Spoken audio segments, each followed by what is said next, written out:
서울의 하늘은 거대한 회색 담요처럼 도시를 짓누르고 있었다.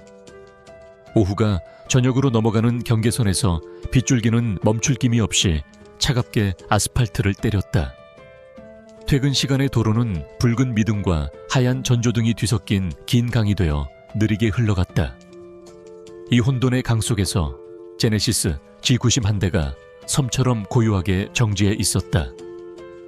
방음 처리된 차 안은 바깥 세상의 소랑과 완벽하게 단절된 다른 차원의 공간이었다. 유진그룹의 회장 강진혁은 무표정한 얼굴로 태블릿 화면을 응시하고 있었다.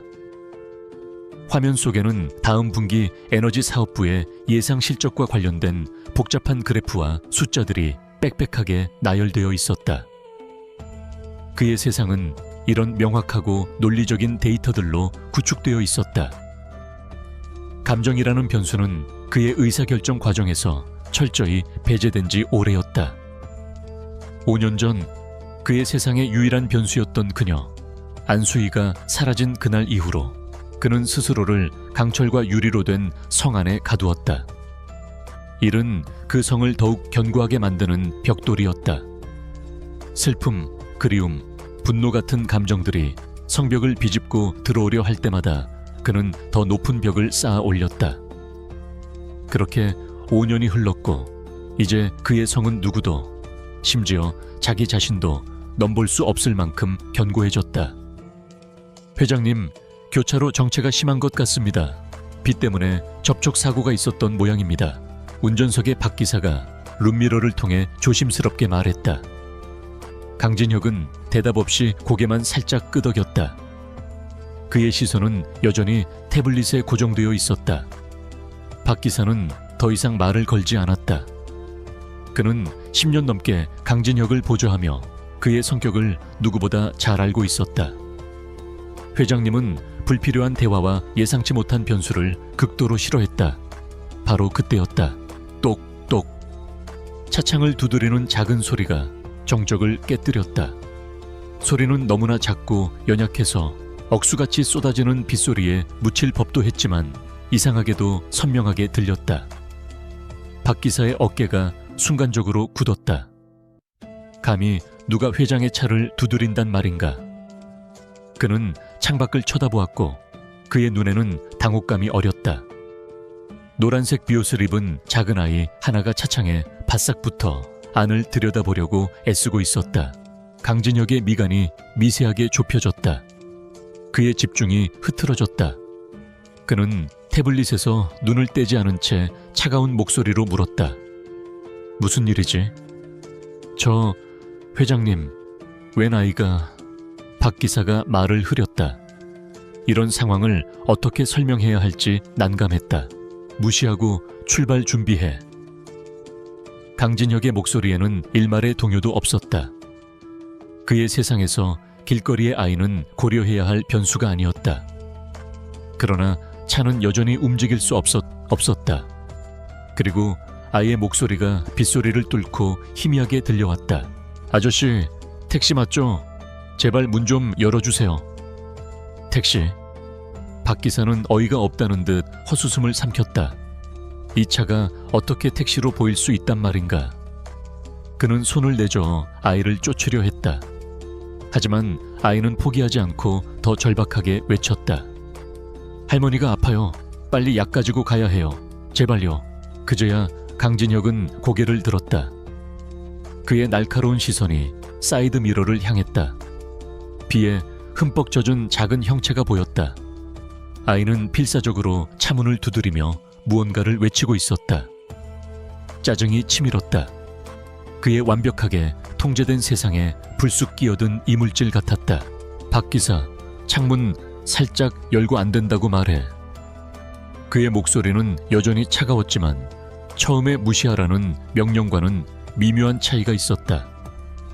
박 기사는 의아했지만 즉시 명령에 따랐다. 창문이 5cm쯤 내려가자 빗소리와 함께 도시의 축축한 공기, 그리고 아이의 목소리가 차 안으로 쏟아져 들어왔다. 안 돼요, 꼬마 아가씨. 이건 택시가 아니란다. 다른 차를 알아보렴. 하지만 모범 택시잖아요. 까만색이고 크잖아요. 아이는 거의 울먹이며 말했다. 아이의 세상에서는 크고 검은 세단은 모두 친절한 기사 아저씨가 운전하는 모범 택시였다. 아이는 품에 꼭 껴안고 있던 작은 종이봉투를 들어 보였다. 비에 젖어 눅눅해진 봉투에는 약국 이름이 희미하게 보였다. 할머니가 숨쉬기 힘들어하세요. 이 약 빨리 가져다 드려야 해요. 강진혁은 자기도 모르게 아이를 제대로 쳐다보았다. 비온 모자 아래로 젖은 머리카락이 뺨에 달라붙어 있었고 동그란 눈에는 간절함이 가득했다. 그 눈을 보는 순간 그의 심장이 아주 희미하게 거의 인지할 수 없을 정도로 덜컹거렸다. 그는 이유를 알 수 없는 이 미세한 균열을 무시하며 다시 태블릿으로 시선을 돌리려 했다. 하지만 바로 그 순간 아이가 고개를 들어 그와 눈을 마주쳤다. 아이는 차 안에 앉아있는 진짜 어른이 누구인지 본능적으로 알아챈 듯 했다. 아저씨, 제발 한 번만요. 돈은 있어요. 아이는 작은 주먹을 펴 보였다. 꼬깃꼬깃한 1,000원짜리 몇 장과 동전 몇 개가 쥐어져 있었다. 그 순간이었다. 아이가 고개를 움직이면서 비옷의 목깃이 살짝 벌어졌고 차 안의 희미한 조명이 아이의 목에 걸린 무언가를 비추었다. 아주 작고 얇은 은색 목걸이, 그리고 그 끝에 매달린 초승달 모양의 펜던트. 세상이 멈췄다. 강진혁의 손에 들려있던 태블릿이 힘없이 무릎으로 떨어졌다. 귓가에서 빗소리도, 자동차 경적 소리도, 아이의 목소리도 모두 사라졌다. 그의 눈에는 오직 그 초승달 펜던트만 보였다. 머릿속에서 잠겨있던 기억의 수문이 거대한 압력을 이기지 못하고 터져버렸다. 5년 전 눈부신 햇살이 쏟아지던 서울숲. 나무 그늘 아래 벤치에 나란히 앉아있던 그와 그녀, 안수희. 그는 벨벳 케이스를 열어 그녀에게 목걸이를 보여주었다. 그녀의 눈이 어린아이처럼 반짝였다. 와, 예쁘다. 초승달이네.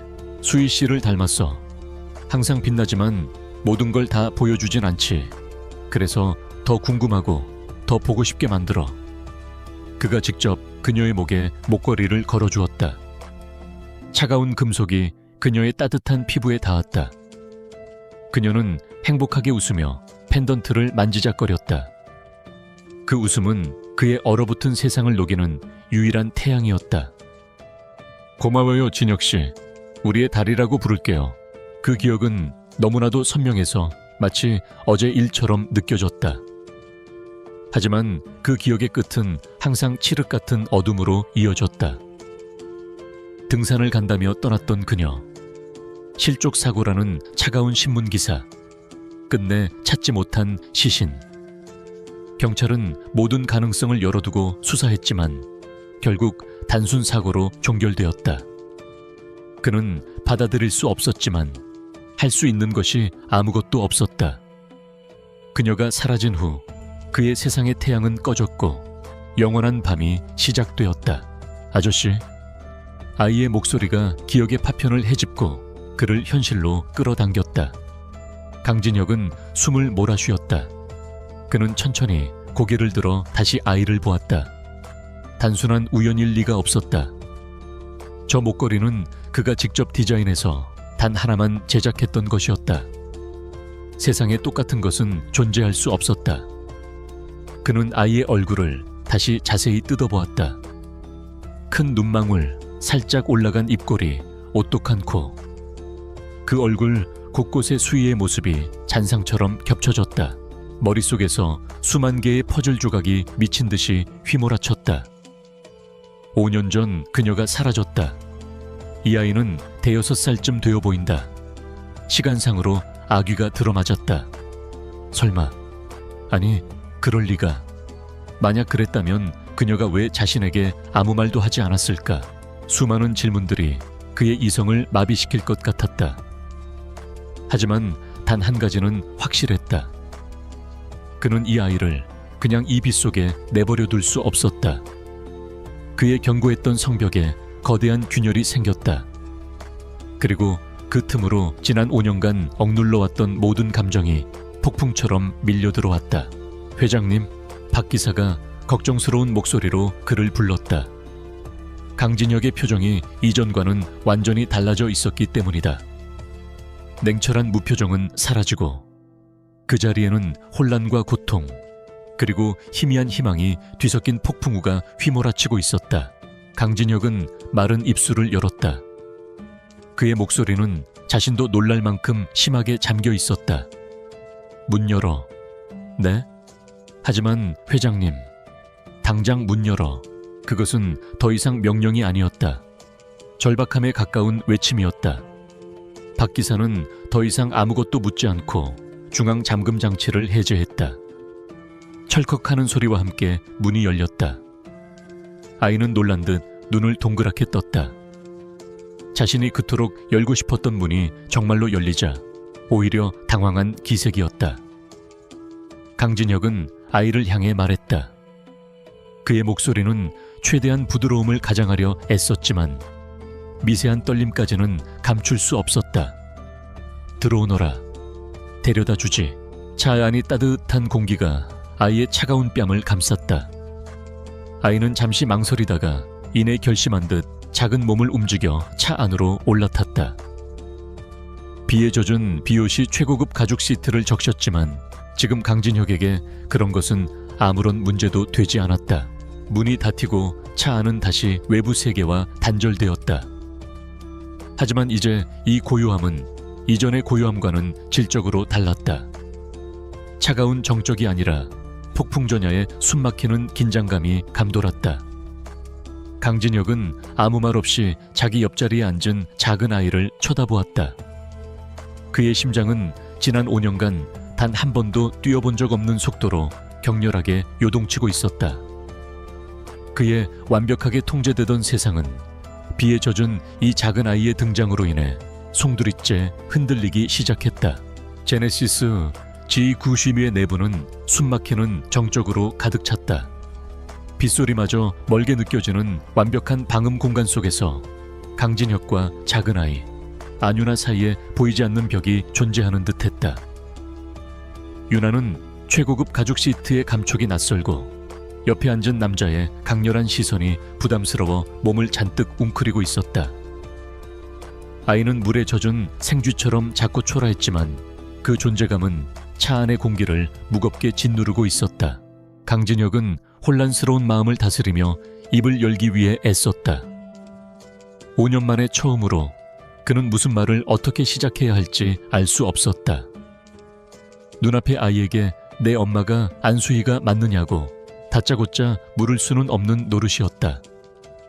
그는 이 작은 생명체를 놀라게 하고 싶지 않았다. 조심스럽게 한 걸음씩 다가가야 했다. 이름이 뭐니? 마침내 나온 그의 목소리는 평소보다 한 톤 낮고 거칠었다. 유나는 움찔하며 그를 쳐다보았다. 아이의 까만 눈동자가 경계심으로 가득 차 있었다. 안유나예요. 아이는 작은 목소리로 대답했다. 안유나. 그가 마음속으로 수없이 되뇌었던 그녀의 성을 가진 아이. 심장이 거세게 뛰기 시작했지만 그는 애써 태연한 표정을 유지했다. 어디 사니? 동네 이름이라도 알아. 물레동이요. 할머니랑 같이 살아요. 할머니. 그렇다면 수희는? 강진혁은 차마 다음 질문을 던질 수가 없었다. 그의 마음속 가장 어두운 곳에 있던 불안감이 스멀스멀 피어올랐다. 유나가 먼저 입을 열었다. 아이의 목소리는 의외로 덤덤했다. 엄마는 할머니가 그러셨는데 하늘나라에 가서 예쁜 별이 됐대요. 쿵. 심장이 바닥으로 떨어지는 소리가 들리는 듯 했다. 비록 예상했던 대답이었지만 아이의 입을 통해 직접 듣는 현실은 날카로운 비수가 되어 그의 가슴을 찔렀다. 그는 숨을 쉬기 힘들었다. 지난 5년간 억지로 굳혀놓았던 상처가 터져버린 것 같았다. 그는 화제를 돌려야만 했다. 그는 떨리는 손가락으로 아이의 목에 걸린 목걸이를 가리켰다. 그 목걸이 참 예쁘구나. 누가 준 거니? 그의 질문에 유나의 얼굴에 처음으로 작은 미소가 번졌다. 아이는 소중한 보물을 만지듯 조심스럽게 초승달 펜던트를 감싸 쥐었다. 엄마가 주셨어요. 유나의 보물 1호예요. 엄마가 보고 싶을 때마다 이거 만지면 엄마가 지켜주는 것 같아서요. 더 이상의 증거는 필요 없었다. 강진혁의 머릿속을 가득 채웠던 수만 가지 의심과 혼란이 한순간에 거치고 그 자리에는 거대한 확신과 함께 감당할 수 없는 슬픔이 밀려왔다. 안수희, 그녀는 그와의 아이를 낳았다. 그리고 혼자서 아이를 키우다 별이 되었다. 도대체 왜 자신에게 아무 말도 하지 않았던 것일까? 원망과 그리움, 자책감이 뒤섞여 그의 내면을 핥히었다. 얼마 지나지 않아 차는 낡고 허름한 연립주택 단지 앞에 멈춰 섰다. 강남의 화려한 스카이라인과는 너무나도 다른 서울의 또 다른 얼굴이었다. 유나가 자기가 내릴 곳을 정확히 가리켰다. 여기에요. 아저씨, 정말 고맙습니다. 유나는 꾸벅 인사를 하고는 서둘러 차에서 내렸다. 그리고는 약봉지가 비에 젖을까 품에 꼭 안고 뒤도 돌아보지 않고 낡은 건물 안으로 뛰어 들어갔다. 강진혁은 아이의 작은 뒷모습이 시야에서 사라질 때까지 멍하니 바라보았다. 회장님, 이제 출발할까요? 박 기사의 목소리가 그를 현실로 되돌려 놓았다. 아니, 잠시 기다려. 강진혁은 차가운 목소리로 명령하고는 어디론가 전화를 걸었다. 신호음이 2번 울리기도 전에 상대방이 전화를 받았다. 유진그룹의 비서실장이자 그의 오른팔인 이민준이었다. 나다. 네, 회장님. 즉시 사람을 붙여. 지금 내가 있는 곳 물레동 2가 14번지 연립주택 2봉 3호일 거다. 방금 안유나라는 여자아이가 들어갔다. 그 아이와 그 가족에 대한 모든 것을 알아내. 아이 엄마는 아마 안수희일 거다. 출생기록, 가족관계, 지난 5년간의 모든 행적, 사소한 것 하나도 놓치지 마. 그리고 가장 중요한 것, 절대 들켜서는 안 된다. 내일 아침 해가 뜨기 전까지 내 책상 위에 보고서 올려놔. 그의 목소리는 강철처럼 차가웠지만 그 안에는 미세한 떨림이 섞여 있었다. 이민주는 유능한 비서였다. 그는 회장의 목소리에 담긴 이례적인 감정의 동요를 놓치지 않았지만 아무것도 묻지 않았다. 알겠습니다, 회장님. 전화를 끊은 강진혁은 어둠이 내린 연립주택의 창문을 응시했다. 2층의 한 집 창문에서 희미한 불빛이 새어 나오고 있었다. 저 작은 불빛 아래 그의 딸이 있었다. 5년 동안 존재조차 몰랐던 자신의 핏줄. 현실감이 없었다. 마치 긴 꿈을 꾸고 있는 것 같았다. 그날 밤 강진혁은 한숨도 잠들지 못했다. 한남동에 위치한 그의 펜트하우스는 도시의 야경이 한눈에 들어오는 거대한 유리상자였지만 그에게는 감옥처럼 느껴졌다. 그는 값비싼 와인병을 따는 대신 굳어버린 손으로 안수희의 사진을 꺼내 들었다. 함께 찍은 유일한 사진이었다. 사진 속 그녀는 그의 목걸이를 하고 세상에서 가장 행복한 미소를 짓고 있었다. 그 미소는 이제 칼날이 되어 그의 심장을 베었다.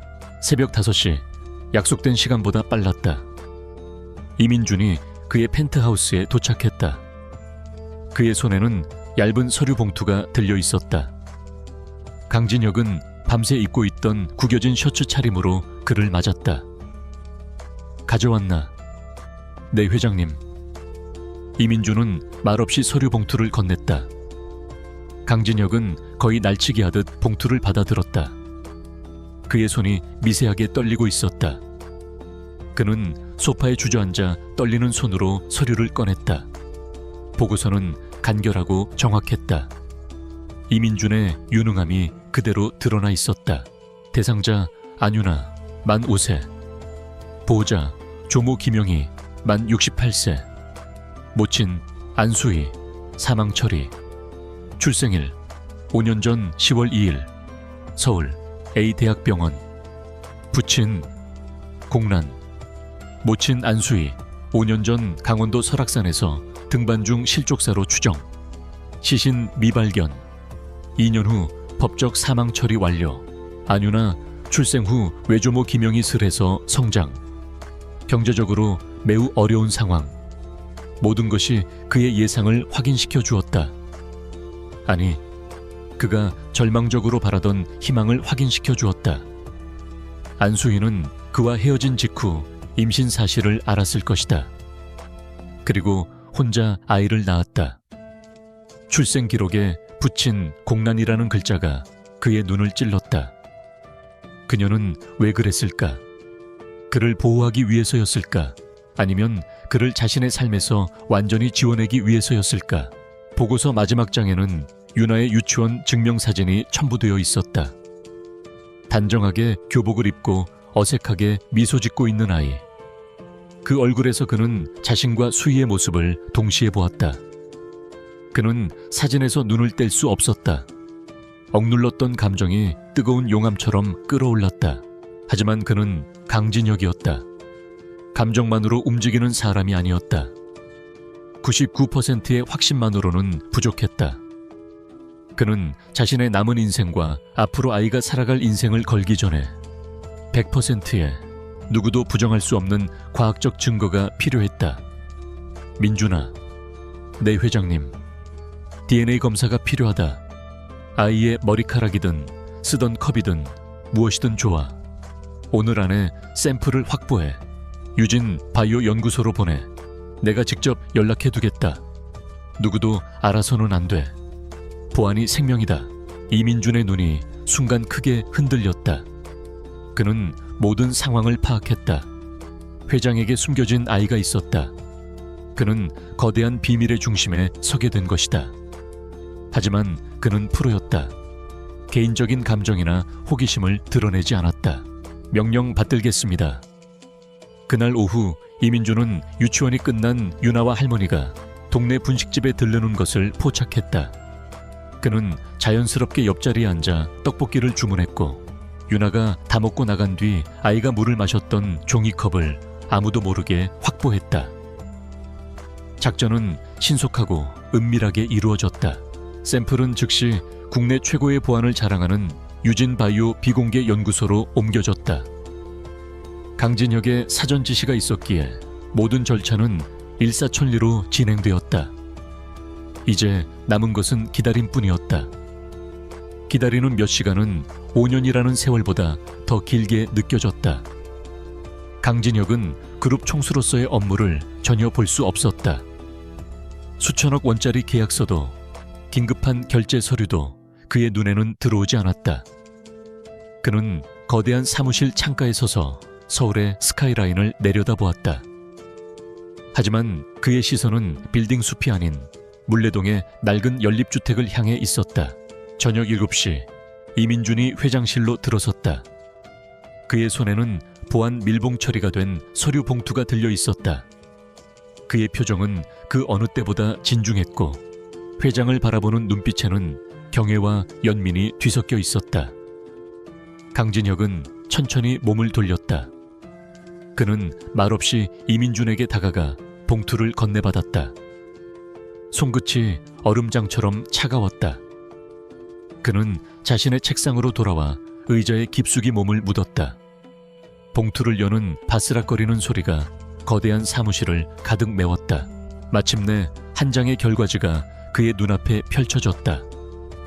복잡한 유전자 배열 데이터 아래 마지막 한 줄에 그의 시선이 멎었다. 친부 관계 확률 99.99998%. 숫자들이 흐릿하게 번졌다. 그의 철옹성 같던 이성이 마침내 무너져 내렸다. 지난 5년간 그를 지탱해왔던 차가운 논리와 통제의 벽이 산산조각 났다. 그는 더 이상 유진그룹의 냉철한 회장 강진혁이 아니었다. 그는 5년 만에 자신의 딸을 찾은 한 남자였고 감당할 수 없는 후회와 죄책감 그리고 태어나서 처음 느껴보는 맹렬하고도 두려운 사랑에 휩싸인 아버지였다. 그는 보고서를 쥔 채 의자에 깊숙이 몸을 기댔다.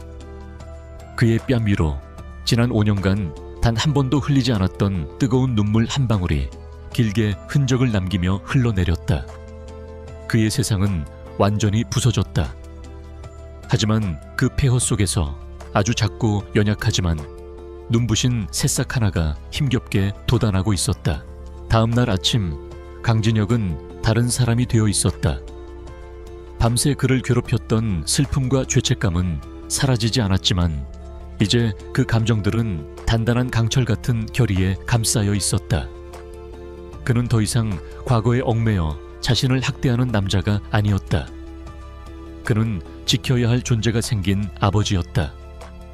그리고 딸의 미래를 위해 그는 5년 전의 어둠과 정면으로 맞서 싸워야만 했다. 이른 아침 그의 호출을 받은 이민준 비서실장은 회장의 눈빛이 변했음을 즉시 알아차렸다. 이전에 공허하고 차가운 눈빛이 아니었다. 그곳에는 뜨거운 불꽃이 타오르고 있었다. 그것은 목표를 정한 최상위 포식자의 눈빛이었다. 지금부터 내가 하는 말을 정확히 처리해. 강진혁의 목소리는 낮고 단호했다. 첫째, 안윤아의 법적 인지 절차를 준비해. 내 딸로 유진그룹의 후계자로 올릴 거다. 국내 최고의 아동심리 상담사를 알아보고 아이가 충격받지 않도록 모든 과정을 세심하게 조율해. 그리고 오늘 오후 윤아의 외할머니를 찾아뵐 거다. 내가 직접 간다. 이민주는 놀라움을 감추지 못했다. 회장이 직접? 하지만 그는 아무것도 묻지 않았다. 둘째, 안수희 씨 실종 사건 파일을 다시 열어. 경찰의 공식 보고서는 쓰레기통에 쳐넣어. 국내 최고의 사설 탐정팀을 고용해. 돈은 얼마가 들어도 상관없어. 그녀가 실종되기 전 일주일 그녀의 모든 행적을 분 단위로 재구성해. 누구를 만났고 어디에 갔으며 무슨 말을 했는지 사소한 것 하나까지 전부 다. 알겠습니다, 회장님. 이 모든 일은 절대적인 보안 속에서 진행되어야 한다.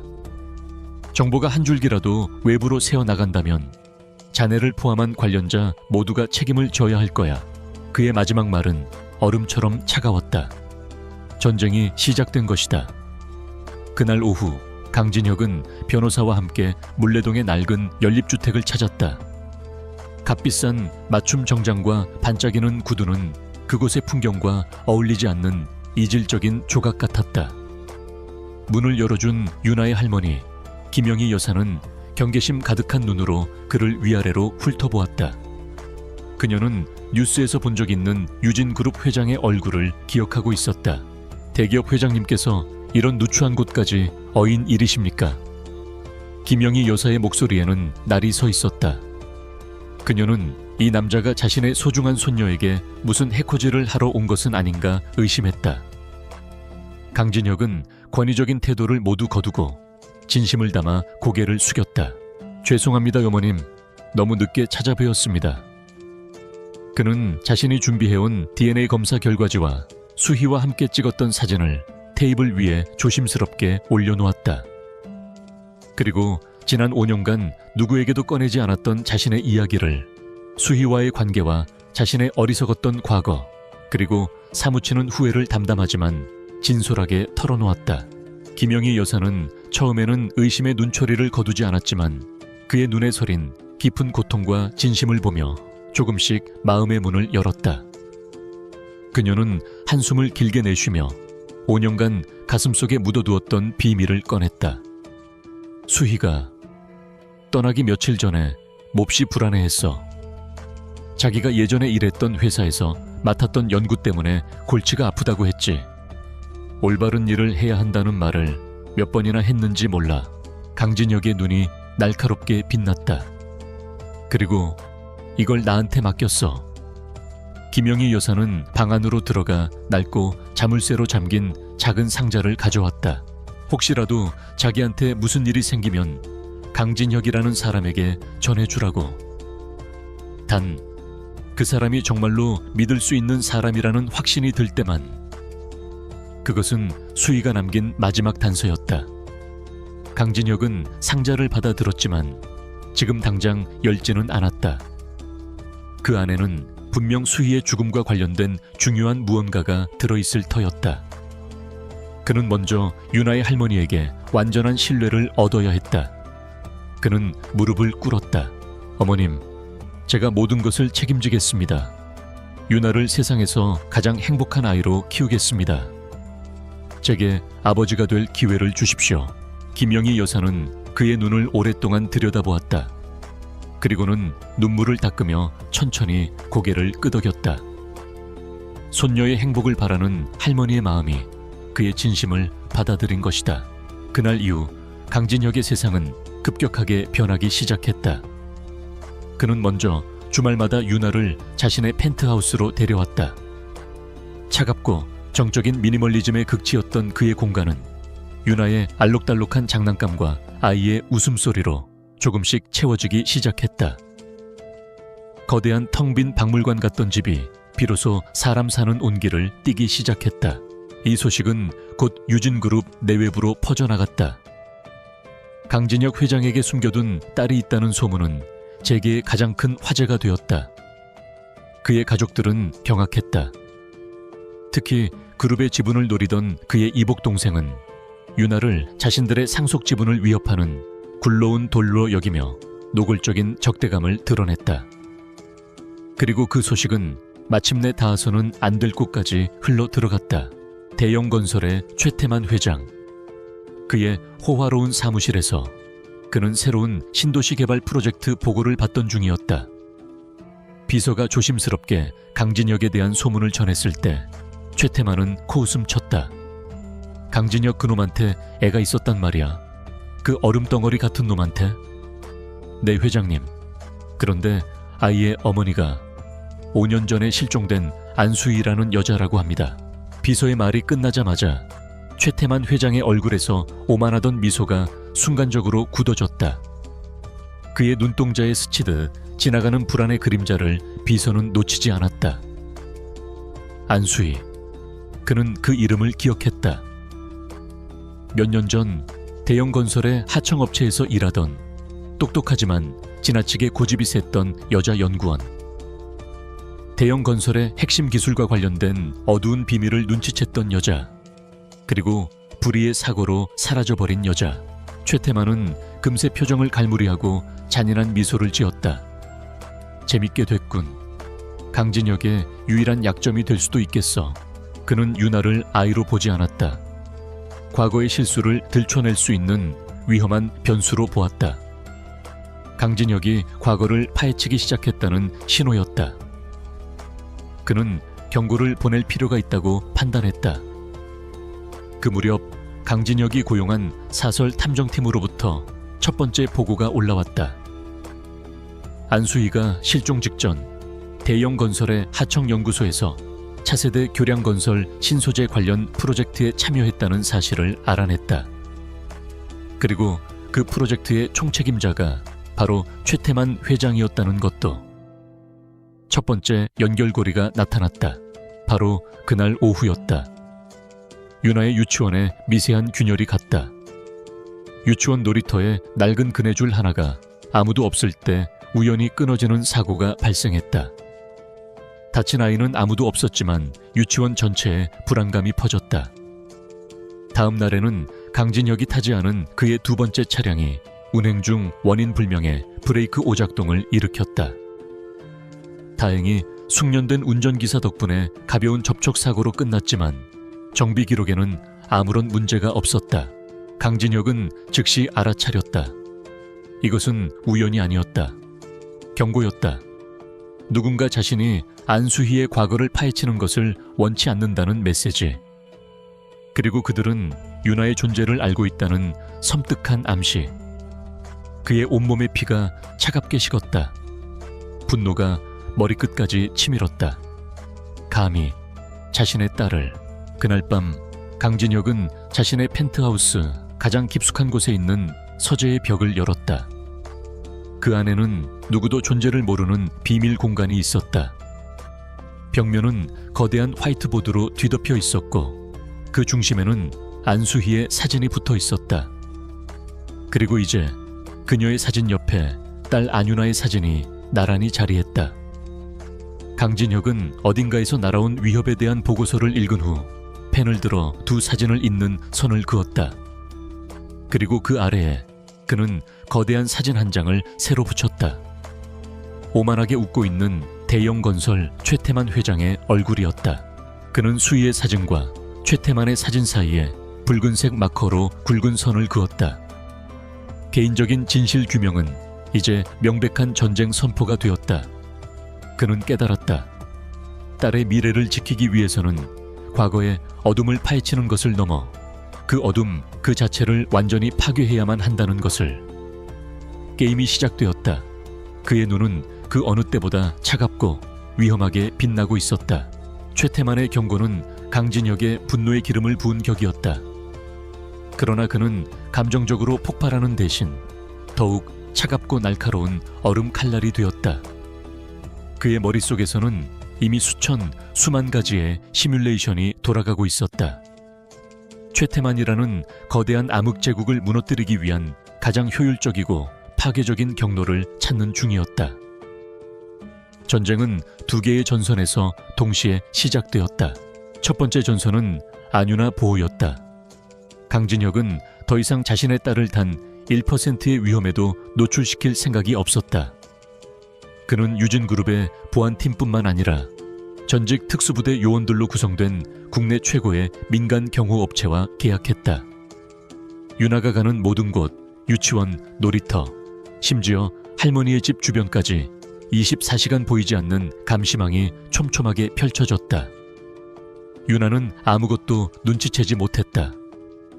아이의 눈에는 그저 친절한 아저씨, 아줌마들이 주변에 많아졌을 뿐이었다. 하지만 그 그림자 속에서 최태만이 보낸 하수인들은 감히 접근할 엄두조차 내지 못했다. 강진혁은 유나와의 관계도 한 걸음 더 나아갔다.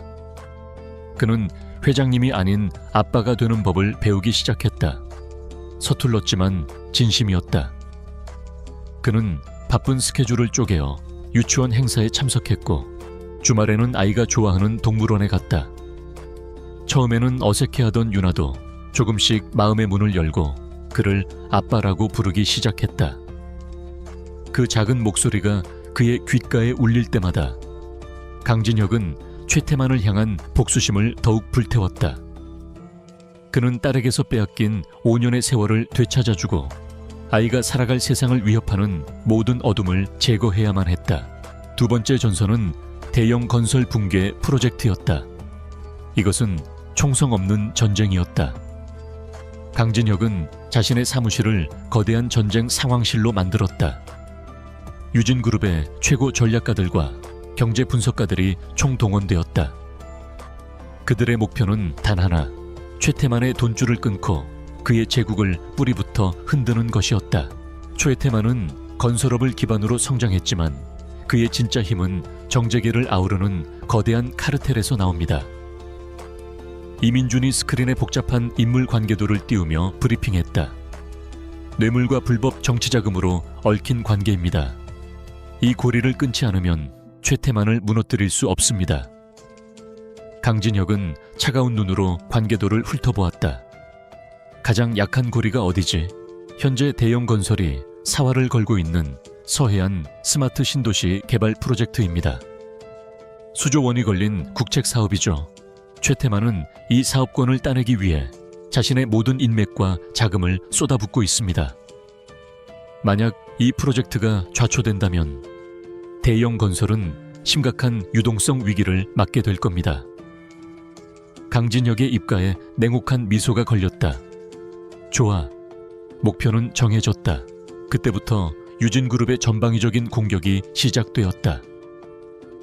유진에너지의 자회사들은 갑자기 서해안 신도시 프로젝트의 핵심 부지 인근의 땅들을 경쟁적으로 매입하기 시작했다. 표면적으로는 풍력발전단지 건설을 위한 부지 확보였지만 실제로는 대형 건설의 발목을 잡기 위한 전략이었다. 토지 가격이 폭등하자 대형 건설의 사업비는 눈덩이처럼 불어났다. 동시에 강진혁은 언론을 이용했다. 유진그룹과 관계가 깊은 언론사들을 통해 서해안 신도시 개발 프로젝트의 환경 문제와 경제성에 대한 의혹들이 연이어 터져 나왔다. 대형 건설이 제출한 사업 계획서의 허점이 집중적으로 파헤쳐졌다. 여론이 악화되기 시작하자 프로젝트를 지지하던 정치인들도 하나둘씩 등을 돌리기 시작했다. 최태만은 미치고 팔짝 뛸 노릇이었다. 그는 이것이 강진혁의 소행임을 본능적으로 알았다. 그는 자신의 사무실에서 값비싼 도자기를 집어던지며 포효했다. 강진혁, 이 애송이 같은 놈이 감히 나한테 덤벼? 그는 즉시 방역에 나섰다. 자신이 뒷돈을 대주던 정치인들을 움직여 유진그룹에 대한 세무조사를 시작하게 했다. 유진그룹의 주력 사업인 반도체와 에너지 부문에 대한 악의적인 루머가 증권가에 퍼지기 시작했고 주가가 폭락했다.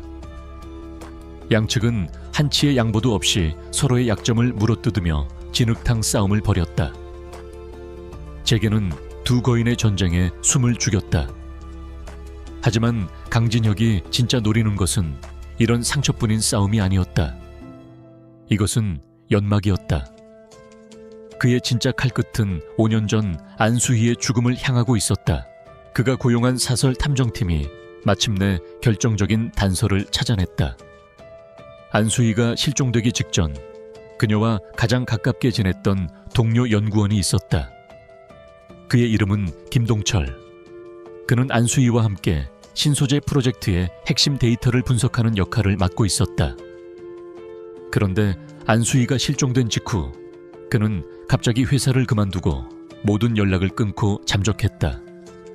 마치 무언가에 쫓기는 사람처럼. 김동철, 이 자가 열쇠다. 강진혁은 확신했다. 탐정팀은 수주일간의 끈질긴 추적 끝에 김동철이 이름을 바꾸고 지방의 작은 도시에서 공장 노동자로 숨어 지내고 있다는 사실을 알아냈다. 그는 극도의 불안과 죄책감에 시달리며 폐인처럼 살고 있었다. 강진혁은 이민준에게 직접 김동철을 만나고 오라고 지시했다. 그를 협박하거나 회유하려 하지 마. 단지 내가 모든 것을 알고 있으며 그를 보호해 줄 수 있다는 사실만 전달해. 선택은 그가 하는 거야. 이민준은 밤늦게 김동철이 사는 허름한 원룸을 찾아갔다. 술에 취해 있던 김동철은 서울에서 온 낯선 신사의 등장에 기겁하며 경계했다. 누구쇼? 강진혁 회장님께서 보냈습니다. 김동철 씨, 아니 김민수 씨. 강진혁이라는 이름이 나오자 김동철의 얼굴이 새하얗게 질렸다. 그는 모든 것을 체념한 듯 주저앉았다. 이민주는 강진혁이 시킨 대로 말했다. 5년 전 안수희 연구원과 함께 무엇을 발견했는지 알고 있습니다. 대형 건설이 당신을 어떻게 위협했는지도 알고 있습니다. 강 회장님께서는 당신에게 진실을 말할 기회를 주고자 하십니다. 또한 당신과 당신 가족의 안전을 완벽하게 보장해 주실 겁니다. 김동철은 떨리는 손으로 담배에 불을 붙였다. 그의 눈에는 깊은 공포와 오랜 시간 묵혀온 죄책감이 뒤섞여 있었다. 그는 한참을 망설이다가 마침내 입을 열었다. 그의 목소리는 갈라져 있었다. 수희 씨는 내가 본 중에 가장 용감하고 정의로운 사람이었어. 그는 5년 전에 끔찍했던 진실을 털어놓기 시작했다. 안수희와 그는 대형 건설이 개발했다는 신소재 외 데이터가 조작되었다는 사실을 발견했다. 최태만은 원가를 절감하기 위해 기준 미달에 값싼 재료를 섞어 썼고 이를 숨기기 위해 실험 데이터를 위조했던 것이다. 만약 이 소재가 그대로 교량 건설에 사용된다면 언젠가는 대형 참사로 이어질 것이 뻔했다. 안수희는 내부 고발을 결심했다. 하지만 그들의 움직임은 최태만의 귀에 들어갔다. 최태만은 사람을 보내 그들을 협박했다. 김동철은 가족을 생각하며 두려움에 굴복했지만 안수희는 끝까지 맞섰다. 그녀는 원본 데이터에 복사본을 숨겨두었다고 했다. 그것이 그녀의 마지막 모습이었다. 며칠 뒤 그녀는 실종되었고 김동철은 조용히 살지 않으면 너와 내 가족도 똑같이 만들어주겠다는 협박을 받고 도망치듯 잠적했던 것이다. 모든 퍼즐 조각이 맞춰졌다. 강진혁은 이민준의 보고를 받으며 주먹을 불끈 쥐었다. 분노로 인해 손톱이 손바닥을 파고드는 것도 느끼지 못했다. 최태만은 단순한 부패 기업인이 아니었다. 그는 살인자였다. 강진혁은 김동철을 서울로 데려와 유진그룹의 비밀 안개에 머물게 했다. 이제 가장 강력한 무기가 그의 손에 들어왔다. 최태만의 제국을 한 방에 무너뜨릴 수 있는 증인과 증거의 실마리. 그는 창밖의 어두운 도시를 내려다보았다. 이제 최태만을 사냥할 덫을 놓을 시간이었다. 이 길고 지루한 소모전은 끝났다. 이제부터는 진짜 전쟁이었다. 유진그룹의 비밀 안가, 방음 처리가 된 하얀 방 안에서 강진혁은 마침내 김동철과 마주 앉았다. 김동철은 지난 며칠간 충분한 휴식과 의료 지원을 받았지만 그의 눈에 서린 깊은 공포와 죄책감은 여전했다. 그는 5년이라는 세월 동안 보이지 않는 감옥에 갇혀 살아온 사람이었다. 강진혁은 그를 신문하듯 다그치지 않았다. 대신 그는 자신의 재킷 안주머니에서 낡은 사진 한 장을 꺼내 테이블 위에 올려놓았다. 안수희와 함께 찍은 유일한 사진이었다. 수희 씨는 웃는 모습이 참 예쁜 사람이었습니다. 강진혁의 목소리는 낮고 차분했다. 그는 가해자를 추궁하는 검사가 아니라 사랑하는 사람을 잃은 유가족의 모습이었다. 그리고 하나의 엄마였습니다. 제 딸이기도 하고요. 그는 유나의 사진도 나란히 꺼내놓았다. 김동철의 눈동자가 세차게 흔들렸다. 그는 수희에게 아이가 있었다는 사실을 모르고 있었다. 아이의 얼굴에서 그는 수희의 모습을 보았다. 그 순간 그를 짓누르던 두려움의 두 개 작은 균열이 생겼다. 저는 복수를 하려는 게 아닙니다, 김동철 씨. 그저 진실을 밝혀 내 딸이 살아갈 세상에서만큼은 정의가 살아있다는 것을 보여주고 싶을 뿐입니다. 수희 씨가 목숨을 걸고 지키려 했던 것이 바로 그것이었을 테니까요. 강진혁의 진심이 닿았다. 김동철은 마침내 무너져 내렸다. 그는 흐느끼며 5년 전의 마지막 조각을 털어놓았다. 수희 씨는 모든 걸 예상하고 있었어요. 최태만 회장이 자기를 가만두지 않을 거라는 걸요. 그래서 원본 데이터가 담긴 하드디스크를 따로 빼돌렸습니다. 하지만 자기가 가지고 있으면 위험하다는 걸 알았죠. 어디에 있습니까? 저희가 함께 일했던 옛 연구소. 지금은 다른 회사에 넘어갔지만 그때 쓰던 지하 서버실은 아마 그대로 있을 겁니다. 그곳에 낡은 서버 하나에 숨겨두었어요. 프로젝트 이름은 우리 둘만 아는 농담이었던 판도라로 저장해뒀을 겁니다. 만약 자기에게 무슨 일이 생기면 제가 그걸 찾아서 세상을 알려달라고 그렇게 부탁했는데 김동철은 말을 잇지 못하고 고개를 떨궜다. 그는 5년 동안 친구와의 마지막 약속을 지키지 못했다는 죄책감에 시달려왔다. 강진혁은 그의 어깨를 가만히 잡아주었다. 이제라도 늦지 않았습니다. 당신은 당신의 할 일을 다 한 겁니다. 나머지는 제게 맡기십시오. 그날 밤 강진혁의 지휘 아래 유진그룹의 정계 요원들이 움직이기 시작했다. 전직 해군 특수전전단 출신들로 구성된 보안팀과 최고의 화이트 해커들로 구성된 사이버 안보팀이 한 팀을 이루었다.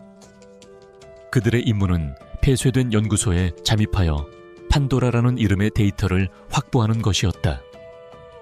작전은 한밤중에 진행되었다. 요원들은 소리 없이 낡은 연구소의 보안 시스템을 무력화시키고 어둠 속으로 스며들었다. 사이버 안보팀은 원격으로 내부 감시 카메라를 교란시키고 요원들은 김동철이 그려준 약도를 따라 먼지 쌓인 지하 서버실로 향했다. 서버실 내부는 5년의 시간이 멈춘 듯 했다. 수백 개의 낡은 서버들 중에서 판도라를 찾는 것은 쉽지 않은 일이었다. 하지만 수희는 단서를 남겨두었다. 한 서버의 구석에 눈에 띄지 않게 초승달 모양이 작게 새겨져 있었다. 그녀와 강진혁의 상징. 요원들은 조심스럽게 하드디스크를 분리하여 특수 가방에 담았다. 그리고 들어왔던 것처럼 흔적 없이 사라졌다. 유진그룹 본사 최상층의 상황실. 강진혁은 초조하게 결과를 기다리고 있었다. 마침내 암호 해독팀의 팀장이 흥분된 목소리로 외쳤다. 찾았습니다. 회장님, 안수희 연구원의 암호를 풀었습니다. 거대한 스크린에 수많은 데이터와 수식들이 폭포수처럼 쏟아져 내렸다. 그것은 최태만이 제출했던 보고서의 데이터와는 완전히 다른, 조작되지 않은 원본 데이터였다. 대형 건설이 사용한 신소재의 강도가 안전 기준에 한참 미달하며 특정 조건에서는 구조적 결함이 발생할 확률이 치명적으로 높다는 분석 결과가 붉은색 경고와 함께 떠올랐다. 이것은 최태만의 목에 걸 수 있는 명백한 증거였다. 살인교사, 사기, 배임. 그의 제국을 한 번에 무너뜨릴 수 있는 핵폭탄이었다. 하지만 강진혁은 서두르지 않았다. 이 증거를 검찰에 넘기면 최태만은 자신의 거대한 법률팀과 정치적 인맥을 이용해 몇 년이고 재판을 끌며 빠져나갈 방법을 찾을 터였다. 그는 최태만이 스스로 덫에 걸려 대중 앞에서 자멸하게 만들어야 한다고 생각했다. 그는 거대한 덫을 설계하기 시작했다.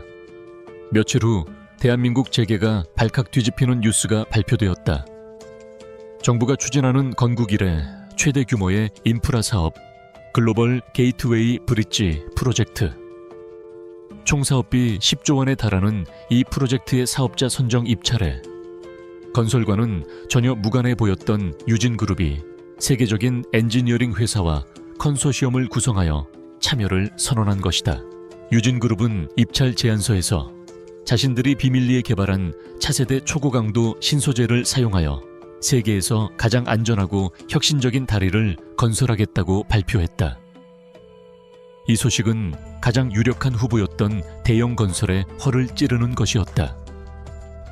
최태만은 격노했다. 강진혁이 자신의 밥그릇까지 넘보고 있다는 생각에 이성을 잃었다. 그는 이미 유진그룹과의 소모전으로 막대한 자금을 소진한 상태였다. 글로벌 게이트웨이 브릿지 프로젝트는 그의 무너져가는 제국을 살릴 유일한 동아줄이었다. 그는 무슨 수를 써서라도 이 프로젝트를 따내야만 했다.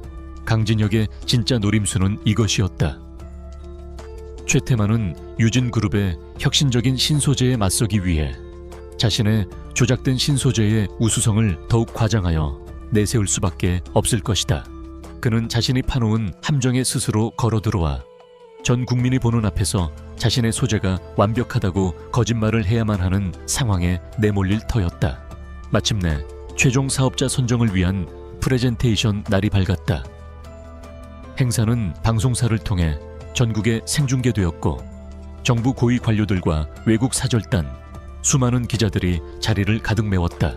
최태만은 자신감 넘치는 모습으로 단상에 올랐다. 그는 화려한 언변으로 대형 건설의 기술력을 자랑하며 자사에 특허받은 고강도 복합 신소재가 향후 100년의 안전을 보장할 것이라고 열변을 토했다. 그는 심지어 건설업계에 문외한인 유진그룹을 조롱하는 듯한 발언도 서슴지 않았다. 그는 이 전쟁에서 자신이 승리했다고 확신했다. 청중석 맨 앞줄에 앉아있던 강진혁은 그의 모습을 조용히 지켜보았다. 최태만이 스스로 자기 목에 밧줄을 거는 모습을. 프레젠테이션이 끝나고 최태만은 우레와 같은 박수를 받으며 자리로 돌아왔다. 그는 의기양양한 표정으로 강진혁을 쳐다보았다. 그 눈빛에는 승자의 여유와 경멸이 담겨 있었다. 강진혁은 그의 시선을 피하지 않았다. 그는 분노나 증오가 아닌 차갑다 못해 섬뜩한, 마치 가여운 존재를 내려다보는 듯한 눈빛으로 최태만을 마주보았다. 그 눈빛의 의미를 최태만은 알지 못했다. 덫은 완벽하게 설치되었다. 이제 남은 것은 가장 화려한 무대에서 단두대의 칼날을 내리치는 것뿐이었다. 글로벌 게이트웨이 브릿지 프로젝트의 최종 사업자 선정 발표 회장은 숨막히는 긴장감으로 가득 차 있었다.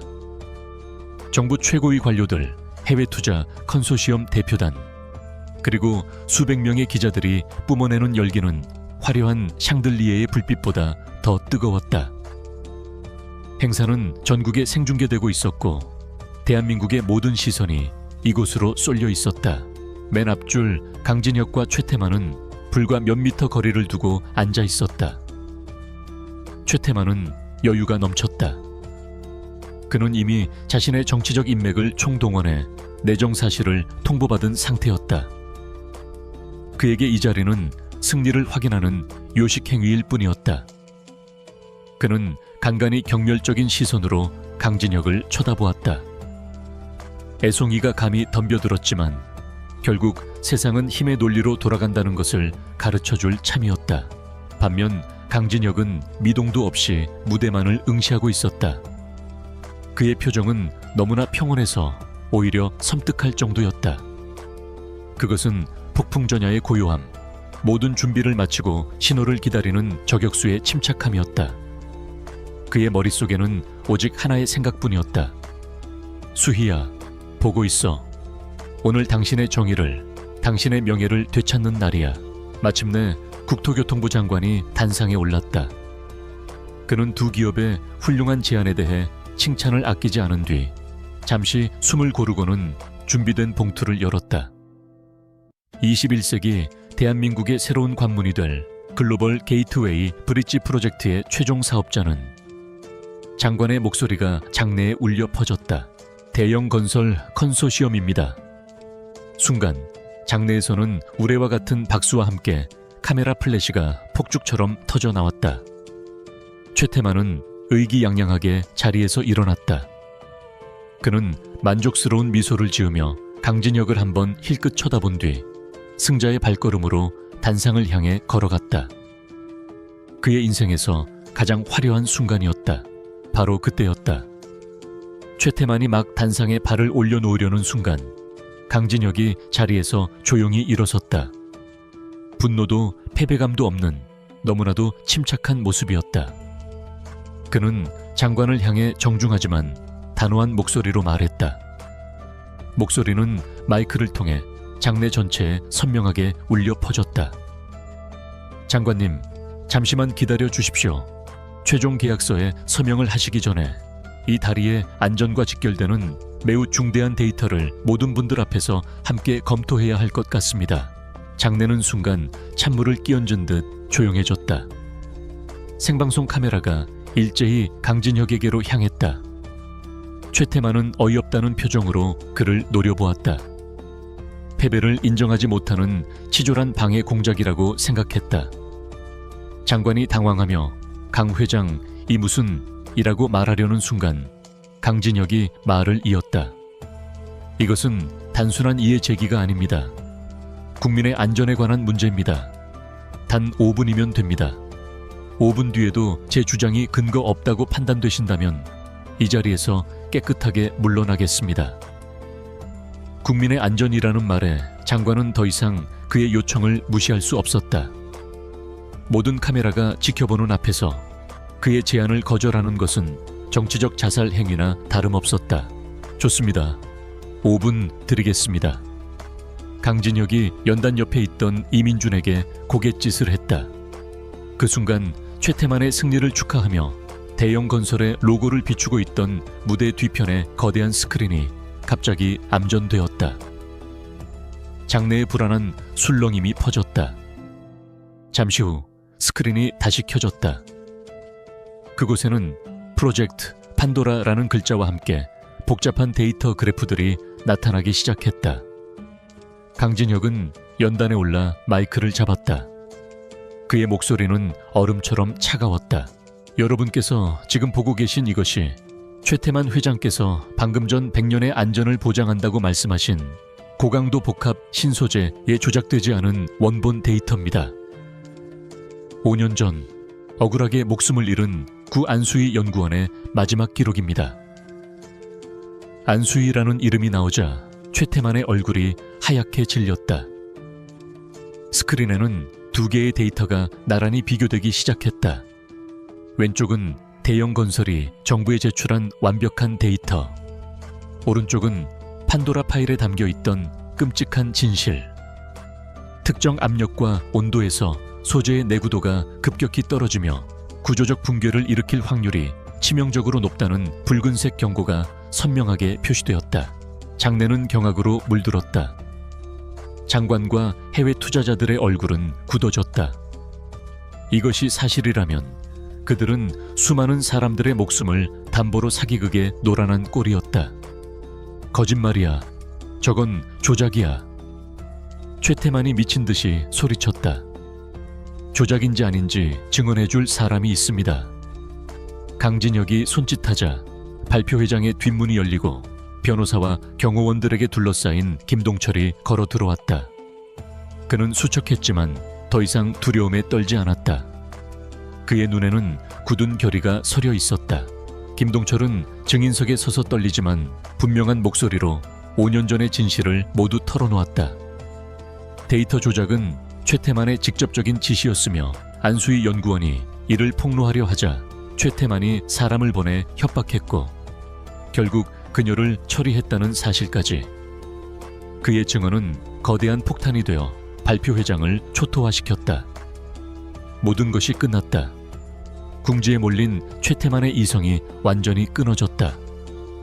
그의 오만한 가면이 벗겨지고 절박한 괴물의 본성이 드러났다. 내 이놈, 내 놈들이 감히 나를. 그는 이성을 잃고 강진혁을 향해 짐승처럼 달려들었다. 하지만 그의 주먹이 강진혁에게 닿기도 전에 대기하고 있던 경호원들에게 제압당했다. 그의 발악은 자신의 유죄를 전 국민 앞에서 자백하는 꼴이 되었다. 바로 그 순간 마치 약속이라도 한 듯 발표회장의 모든 문이 열리며 검사와 수사관들이 들이닥쳤다. 강진혁이 1시간 전 검찰에 넘긴 결정적인 증거들을 토대로 발부된 체포영장이었다. 최태만 씨, 당신을 특정경제범죄가중치 어벌법상 사기, 배임, 증거 조작 및 살인교사 혐의로 긴급 체포합니다. 수사관들이 발버둥치는 최태만에게 차가운 수갑을 채웠다. 한때 대한민국을 호령하던 거대 제국의 황제는 수많은 카메라 플래시 세례 속에서 초라한 범죄자로 전락했다. 그의 무너지는 모습은 대한민국 전역에 생중계되었다. 소란이 잦아들고 최태만이 끌려나간 무대는 텅 비어 있었다. 길고 길었던 심판의 밤이 끝났다. 강진혁은 복잡한 감정으로 텅 빈 무대를 바라보았다. 승리의 희열보다는 늦게나마 정의를 실현했다는 무거운 안도감이 그의 마음을 채웠다. 그는 조용히 자신의 핸드폰을 꺼내 유나의 사진을 보았다. 환하게 웃고 있는 딸의 얼굴. 그는 마침내 딸의 어머니에게 씌워줬던 오명을 씻어주고 딸이 살아갈 세상을 조금 더 안전한 곳으로 만들었다. 긴 밤이 끝나고 이제 새로운 새벽이 올 터였다. 최태만의 몰락은 거대한 태풍이 되어 대한민국을 휩쓸었다. 대영 건설이라는 부패한 제국은 모래성처럼 무너져 내렸고 그 과정에서 수십 년간 정재계를 지배해온 거대한 부패 카르텔의 실체가 드러났다.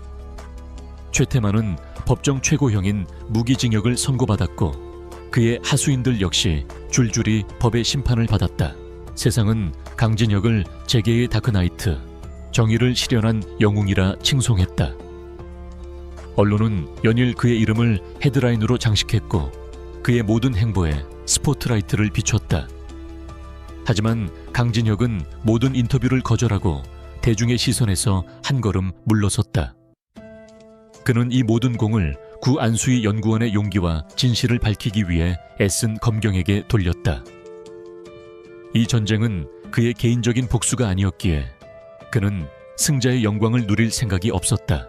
기나긴 폭풍이 지나간 후 그의 세상에는 고요한 평화가 찾아왔다. 전쟁은 끝났다. 그리고 그는 이제 인생에서 가장 중요하고도 어려운 새로운 임무와 마주했다. 바로 아빠가 되는 것이었다. 그의 한남동 펜트하우스는 더 이상 차가운 유리성이 아니었다. 집안 곳곳에 유나의 흔적이 따뜻한 온기를 불어넣었다. 냉장고에는 유나가 삐뚤빼뚤한 글씨로 아빠 사랑해요 라고 쓴 그림이 붙어 있었고 거실 한가운데에는 분홍색 자전거가 떡하니 자리를 차지하고 있었다. 그는 더 이상 값비싼 와인잔을 채우는 대신 유나의 작은 우유컵에 따뜻한 우유를 채워주었다. 그는 변하고 있었다.